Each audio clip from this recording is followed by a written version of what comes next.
In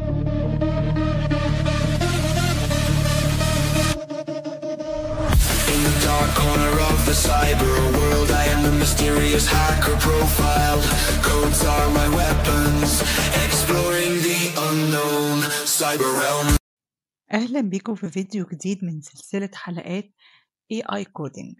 لو عمرك سمعت صوت كلب أو طفل بيعيط أو حتى طيارة معدية وتخيلت إن الكمبيوتر ممكن يميز الأصوات دي، فأنت في المكان الصح. النهاردة هنعمل حاجة اسمها تصنيف صوتي، هنستخدم فيه موديل قوي جدا من هاجينج فيس، والأهم إننا هنعمل كل ده على جوجل كولاب من غير ما نحتاج أي أجهزة قوية.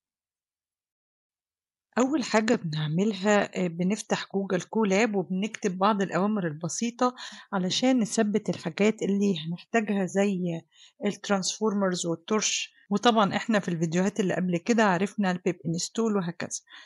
هنبدأ نستدعي المكتبات اللي هنشتغل بيها زي بايبلاين من ترانسفورمرز ولود داتا سيت عشان نجيب داتا جاهزة نشتغل عليها.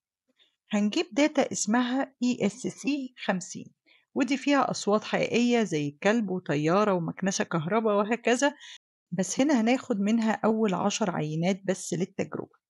دي كده اسم الداتا سيت، وهنا بنقول له هناخد من 0 ل10، يعني اللي هم يعني 0 دي بتتحسب 1 و10 دي اللي هي 9، فهناخد كده أول 10 عينات هنشتغل عليهم.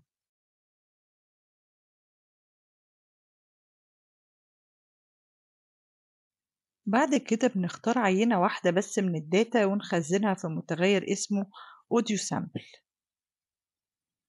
هنطبع شوية معلومات عنها عشان نشوف معدل السامبلينج أو السامبلينج ريت والبيانات نفسها. ولو مش عارفين إيه هو السامبلينج ريت، هو التمثيل الرقمي البيانات دي أو للصوت ده، لأن كل موديل له سامبلينج ريت وكل عينة من الأصوات ليها سامبلينج ريت، وعشان العينة دي تشتغل على الموديل ده لازم يكلموا بعض بنفس الريت ده أو يكون السامبلينج ريت ده متشابه.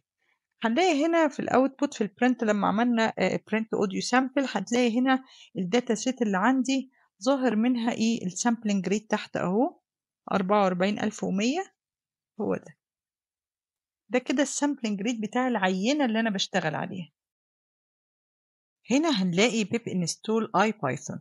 السطر ده بيقول لجوجل كولاب نزل لي مكتبة اسمها اي بايثون. المكتبة دي فيها أدوات كتير، من ضمنها أداة بتخلينا نقدر نشغل صوت جوه صفحة الكولاب كأنها مشغل موسيقى صغير. نيجي هنا تاني سطر، هنا بنستدعي أداة اسمها أوديو من مكتبة اي بايثون، واحنا سميناها هنا ماي اوديو بس عشان الاسم يبقى اسهل واحنا بنستخدمه بعد كده. يعني بدل ما نكتب ipython.display.audio كل شوية هنكتب بس ماي اوديو. ماي اوديو واوديو سامبل دي السطر ده هو اللي بيشغل الصوت فعليا، واوديو سامبل اللي جواها اوديو اري دي الموجات الصوتية نفسها، يعني الارقام اللي بتمثل الصوت. اما الريت والاوديو سامبل اللي هو السطر التاني ده، دي سرعة أو معدل الصوت اللي هو كان متسجل بيه، عادة بيكون 44100 أو 48000، وإحنا اتكلمنا عليه في الجزء اللي قبل ده. فالسطر هنا كله معناه ببساطة هات الموجات الصوتية وشغلها لي بالمعدل اللي كانت متسجلة بيه عشان أسمعها، وده بيظهر لك في جوجل كولاب على شكل زرار تشغيل أو البلاي بutton اللي تحت ده، وتقدر تدوس عليه وتسمع الصوت زي كده.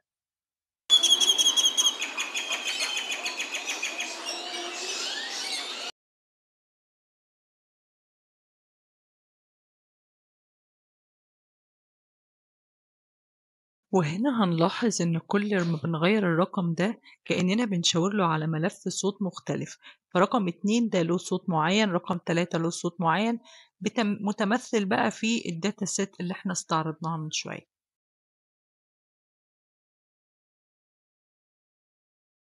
اسمعوا كده الصوت ده بعد ما غيرنا الرقم.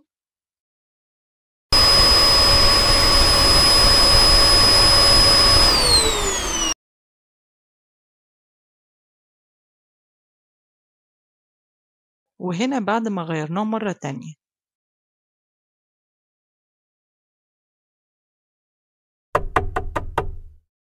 خلينا هنا نشوف الأرقام دي، لو بدأنا نغيرها هتلاقي الصوت هنا اختلف.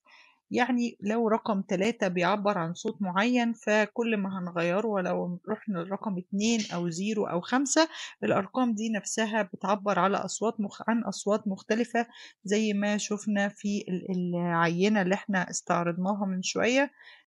وهنا هنلاحظ إن الموديل ده محتاج الصوت يكون بمعدل 48,000 هرتز، فلو الصوت بتاعنا كان غير كده بنعدله. بعد كده بنجهز لستة فيها أنواع الأصوات اللي عاوزين الموديل يختار منها أو بنقول عليها الكاتيجوريز، زي إن إحنا نقول إنه ده هيتم تصنيفها سواء صوت كلب أو طفل بيعيط أو مكنسة كهربائية وهكذا. وأخيرا بنبعت الصوت للموديل ونشوف النتيجة. وبكده نكون شفنا إزاي نقدر نستخدم موديل جاهز ونخلي الكمبيوتر يميز الأصوات من غير ما تكتب موديل أو تدربه بنفسك، وده طبعا مفيد جدا لو بتشتغل في مشاريع فيها إنذار صوتي أو روبوتات أو حتى تطبيقات تعليمية. جرب بنفسك وعدل في الأصوات والفئات، ولو عندك أي استفسار ابعت لنا في التعليقات. أنا إيمان علي ودي سايبر توكس.